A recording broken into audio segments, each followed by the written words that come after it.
तो Israel Hamas जंग के बीच दुनिया में हलचल बढ़ गई है। गाजा संकट पर चर्चा के लिए ब्रिक्स ने इमरजेंसी बैठक बुलाई है। यह बैठक वर्चुअल होगी। इस मीटिंग में भारत, ब्राजील, रूस, चीन और दक्षिण अफ्रीका के नेता शामिल होंगे। इसके अलावा ईरान और सऊदी अरब समेत कई अन्य देशों के नेता भी बैठक में मौजूद रहेंगे। ब्रिक्स की इस बैठक में राष्ट्रपति पुतिन और यूएन महासचिव गुटरेस भी शामिल होंगे। वहीं गाजा जंग पर चर्चा के लिए मॉस्को में अरब लीग देशों और ओआईसी के विदेश मंत्रियों की भी बैठक हो रही है। इस बीच ईरानी राष्ट्रपति इब्राहिम रईसी ने इजरायल के खिलाफ 50 देशों के राष्ट्राध्यक्षों को पत्र लिखा है। आज की चौथी बड़ी खबर है, हमास ने तेल अवीव पर रात भर मिसाइलें दागी हैं और वहां लगातार अलर्ट सायरन बजते रहे। इस बीच उत्तरी इलाके में बर्फबारी के चलते इजरायल के सैन्य अभियान में मुश्किल हो रही है। उत्तरी इलाके में इजरायली फोर्स को हिजबुल्लाह से चुनौती मिल रही है। इन तमाम बड़ी खबरों पर हमारी नजर है, कि अपडेट आप तक पहुंचाएंगे। वहीं लाल सागर से अगवा कार्गो शिप से जुड़ा एक नया वीडियो सामने आया है और इस वीडियो में हूती के अगवा जहाज को देखा जा सकता है। फायरिंग के बाद जहाज को अगवा किया था। हेलीकॉप्टर से उतरे थे हूती विद्रोही और लाल सागर से जहाज को अगवा कर लिया था। हेलीकॉप्टर की मदद से इस जहाज पर उतरे थे हूती विद्रोही।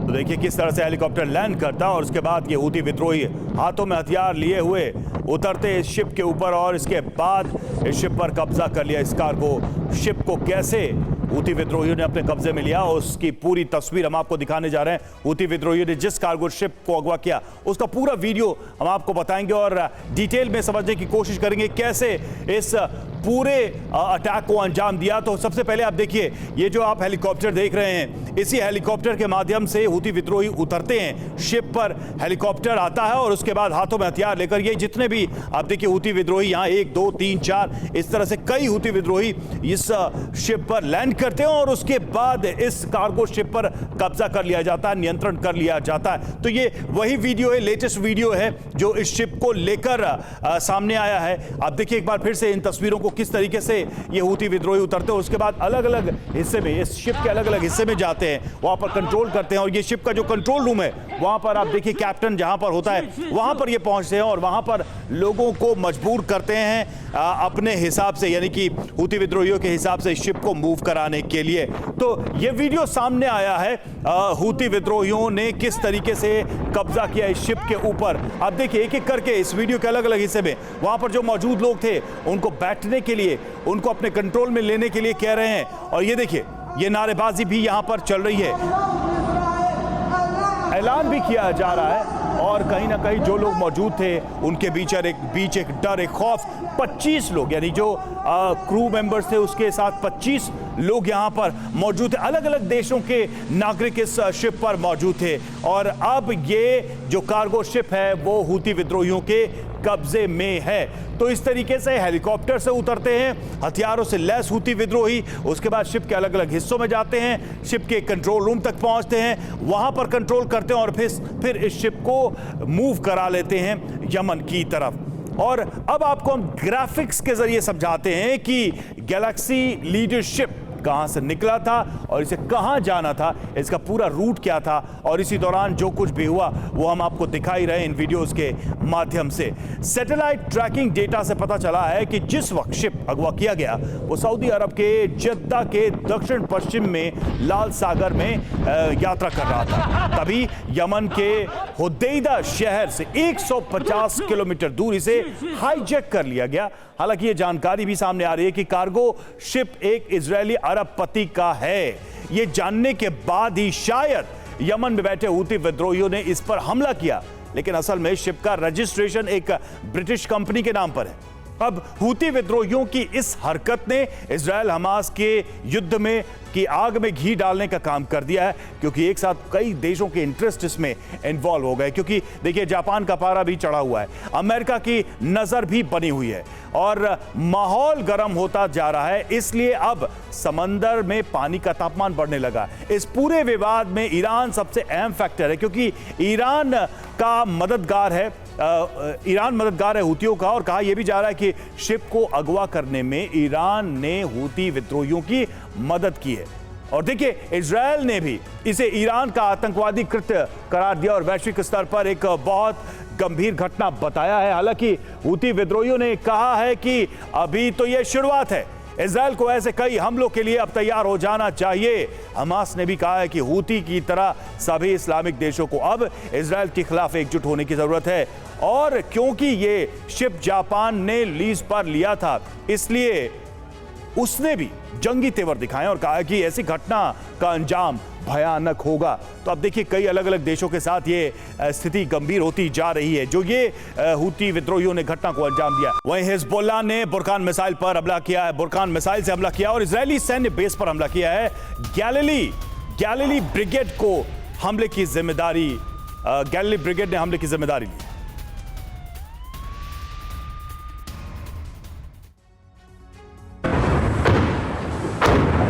उत्तरी इजराइल पर हिजबुल्लाह के आतंकवादी हमले तेज करने से इजरायली लेबनानी सीमा पर तनाव बढ़ गया है। दक्षिणी लेबनान से पिछले कुछ मिनटों में उत्तरी इजराइल में 25 मिसाइलें और रॉकेट दागे गए। लेबनान सीमा के पास उत्तरी इजराइल के कस्बों पर हिजबुल्लाह के आतंकियों ने विस्फोटकों से लैस रॉकेट और ड्रोन लॉन्च किए। हिजबुल्लाह के आतंकियों ने इजरायली सेना के ठिकानों समेत कई इलाकों में भारी नुकसान पहुँचाया है। हालांकि हिजबुल्लाह ने अब तक मात्र 6 घटनाओं की ही जिम्मेदारी ली है। हिजबुल्लाह ने किरियत शमूना और ऊपरी गलील के कई ठिकानों पर मिसाइल और सुसाइड ड्रोन लॉन्च किए, जिसमें इजराइल को भारी नुकसान पहुंचा। रॉकेट हमले के जवाब में इजरायली सेना दक्षिणी लेबनान में हिजबुल्लाह के ठिकानों पर लगातार हमले कर रही है। हिजबुल्लाह ने 3 सुसाइड ड्रोनों से हमला करने का दावा किया है। किरियत शमूना के पश्चिम में इजरायली कब्जे वाले सैनिकों के ठिकाने पर भी हिजबुल्लाह ने हमले किए। मारून अल रास में इजरायली गोलाबारी में लेबनानी संसद सदस्य अबलान का घर भी गंभीर रूप से क्षतिग्रस्त हो गया। और हिजबुल्लाह ने इजरायल को दी धमकी, इजरायल पर हमले की धमकी दी। वीडियो जारी कर किया शक्ति प्रदर्शन, वीडियो के साथ लिखा हम आ रहे हैं। लगातार ऐसी धमकियां हिजबुल्लाह की तरफ से हमले और साथ ही वीडियो जारी करके ये धमकी दी जा रही है।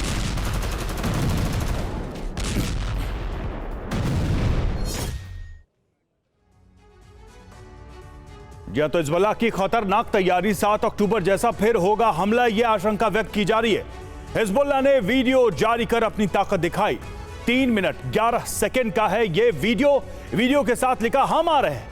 हिजबुल्लाह के लड़ाकों की जंगी तैयारी इस वीडियो में दिखाई गई है और यह दावा किया गया है कि बड़े हमले की तैयारी में हम हैं और बड़ा हमला करेंगे इजरायल पर। हिजबुल्लाह के इस जंगी तैयारी के बाद कई सवाल उठ रहे हैं, उन सवालों पर गौर करते हैं। हिजबुल्लाह ने वीडियो में क्यों लिखा हम आ रहे हैं? क्या हिजबुल्लाह कुछ बड़ा करने वाला है? क्या हिजबुल्लाह 7 अक्टूबर जैसा हमला करने वाला है? ये सवाल उठ रहे हैं इस वीडियो के सामने आने के बाद से। और वेस्ट बैंक के जेनिन में गोलीबारी, इजरायली सेना और हमास समर्थकों में गोलीबारी, आमने सामने की जंग में कई लोग घायल।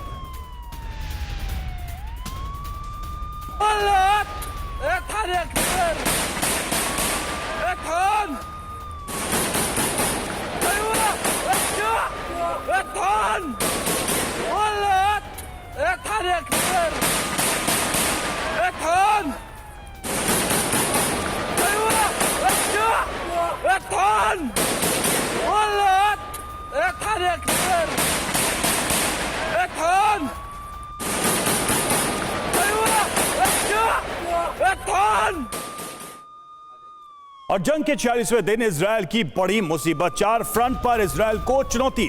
सर्दी में हमास के खिलाफ जंग मुश्किल।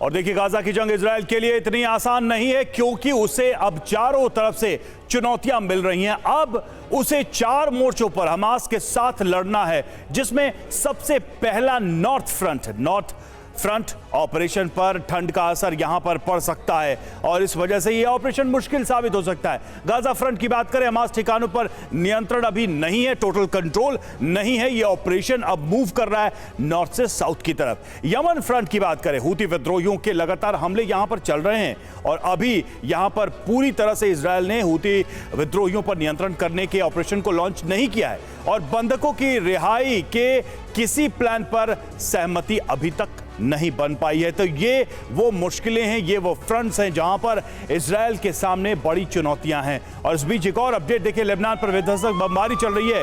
इजरायली सेना की भीषण स्ट्राइक, इजरायली विमानों ने गिराए बम, हिजबुल्लाह का कमांड सेंटर तबाह।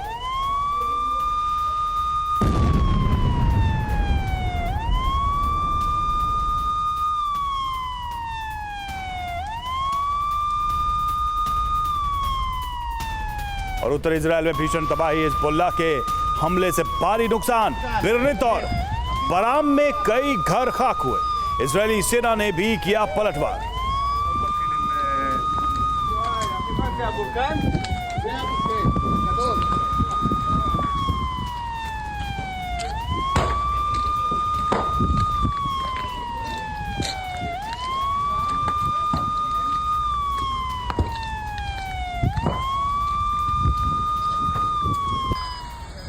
वहीं उत्तरी फ्रंट पर ठंड का कहर, पहली बर्फबारी से आईडीएफ परेशान।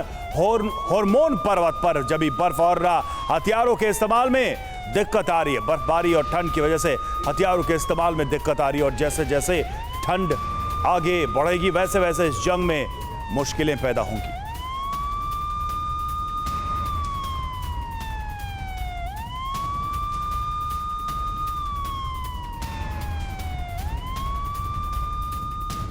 तो नॉर्थ फ्रंट पर सर्दी का साया, जी हां, मौसम की पहली बर्फ गिरी और हेमोन पर्वत पर यह बर्फ जमी है। पर्वत पर आईडीएफ की हेमोन ब्रिगेड मौजूद है। जंग के लिए 3 लाख सैनिक तैयार हैं और सैनिकों को विंटर गियर देना एक चुनौती है। बर्फ में हथियारों के इस्तेमाल में भी दिक्कत आ सकती है। आईडीएफ के लिए ग्राउंड ऑपरेशन आसान नहीं होगा। तो जैसे जैसे सर्दियां बढ़ेंगी वैसे वैसे आईडीएफ के सामने एक नई चुनौती पेश आएगी। मौसम की वजह से इस ऑपरेशन की रफ्तार सुस्त पड़ सकती है, यह भी आशंका व्यक्त की जा रही है। नॉर्थ फ्रंट पर सर्दी का साया शुरू हो गया है, सर्दी का असर दिखना शुरू हो गया है और पहली बर्फबारी यहां देखने को मिली है।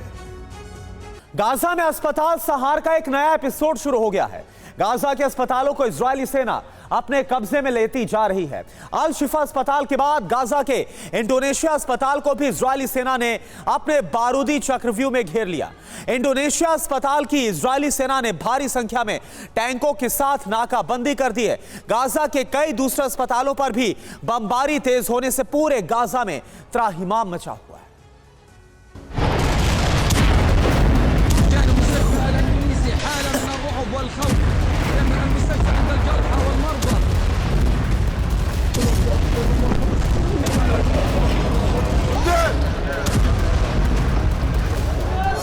गाजा में अस्पतालों का विध्वंस चरम पर पहुंच चुका है।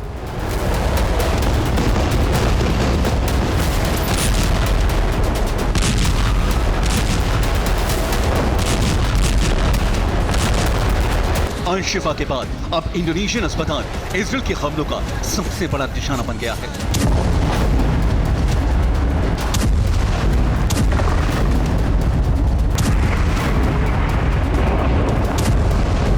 इंडोनेशियन अस्पताल के पास लगातार गोलाबारी जारी है।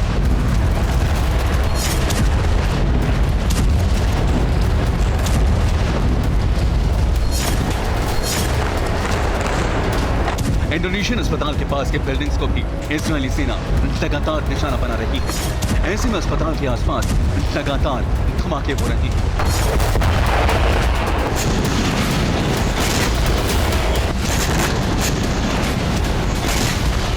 इंडोनेशियन अस्पताल के पास लगातार रॉकेट दागे जा रहे हैं।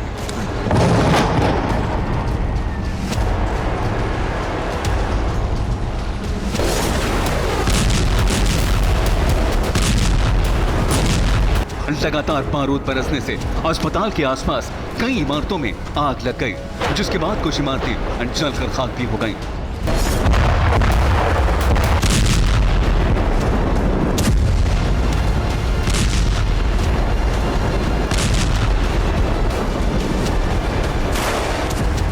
गाजा में इंडोनेशियन अस्पताल को इजरायली टैंकों ने घेर लिया है। अस्पताल के चारों तरफ बड़ी संख्या में टैंक खड़े हैं।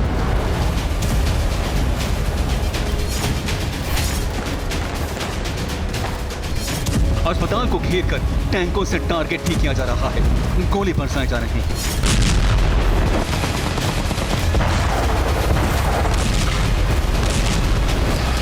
गाजा के इंडोनेशियन अस्पताल के पास दिन में भी बमबारी की जा रही है। इजरायली सेना अल शिफा अस्पताल की तरह इंडोनेशियन अस्पताल में भी हमास के अड्डे का दावा कर रही है।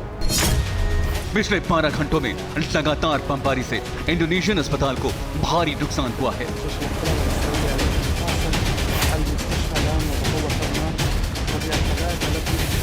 बमबारी के बाद अस्पताल के बिल्डिंग के अंदर कई जगहों पर विध्वंस की निशानियां दिख रही हैं।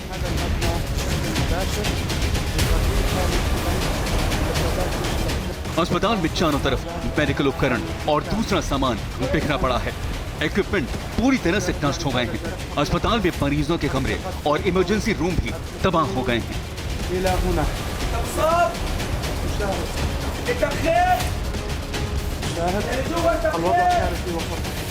अस्पताल में हर तरफ बदहवासी है, त्राहिमाम मचा है, क्योंकि यहाँ अस्पताल से ज्यादा किसी तबाह बंकर जैसे हालात दिख रहे हैं।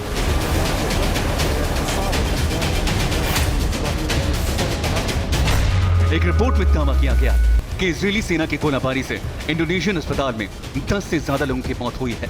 फिलिस्तीनी मंत्रालय ने दावा किया है कि गाजा में अब तक 200 से ज्यादा स्वास्थ्य कर्मियों की मौत हो चुकी है। IDF के शेलिंग में 2 डॉक्टर्स भी मारे गए हैं। 130 से ज्यादा स्वास्थ्य कर्मी घायल हो गए हैं। जबालिया कैंप से विस्थापित हजारों लोगों ने इंडोनेशियन अस्पताल में शरण ले रखी है। इंडोनेशियन अस्पताल में शरण ले रखे लोगों पर अब सबसे बड़ा खतरा है यहां होने वाली लगातार बमबारी। गाजा के लोगों ने पहले ही आशंका जताई थी कि इजरायली सेना अल शिफा की तरह ही इंडोनेशियन अस्पताल को भी कब्जे में ले सकती है। वो आशंकाएं पिछले 24 घंटों में सच हो गईं।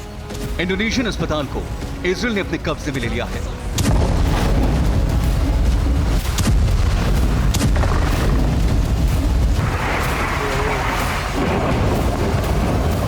इंडोनेशियन अस्पताल उत्तरी गाजा का प्रमुख अस्पताल है, जहां लगातार हमलों के बाद हॉस्पिटल स्टाफ ने UN और रेड क्रॉस की मदद की गुहार लगाई है।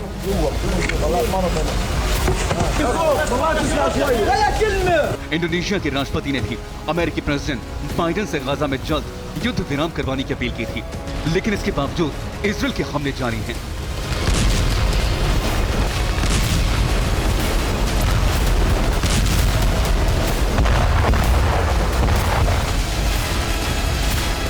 इजरायल के ग्राउंड ऑपरेशन के बाद गाजा में मौत के आंकड़ों की तरह ही यहाँ के अस्पतालों में शरण लेने वालों की संख्या भी लगातार बढ़ती जा रही है। अंतर्राष्ट्रीय संस्था डॉक्टर्स विदाउट बॉर्डर्स के मुताबिक पिछले 24 घंटों में 122 लोग गाजा के नासिर अस्पताल पहुंचे, जिसमें से 70 लोग मृतक घोषित कर दिए गए। अस्पताल पहुंचने वालों में कई बच्चों समेत दर्जनों लोग गंभीर रूप से घायल थे। अस्पताल में जरूरी उपकरण न होने की वजह से डॉक्टर्स एक दिन में सिर्फ 10 सर्जरी ही कर पा रहे हैं।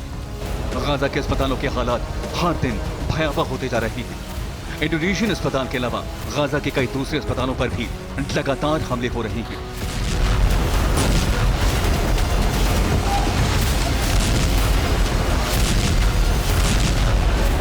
इजरायल के ग्राउंड ऑपरेशन के दौरान हमास के लड़ाके रंदीसी अस्पताल में भी भागते देखे। इस दौरान IDF से आमने सामने की जंग भी हुई, भारी गोलाबारी हुई।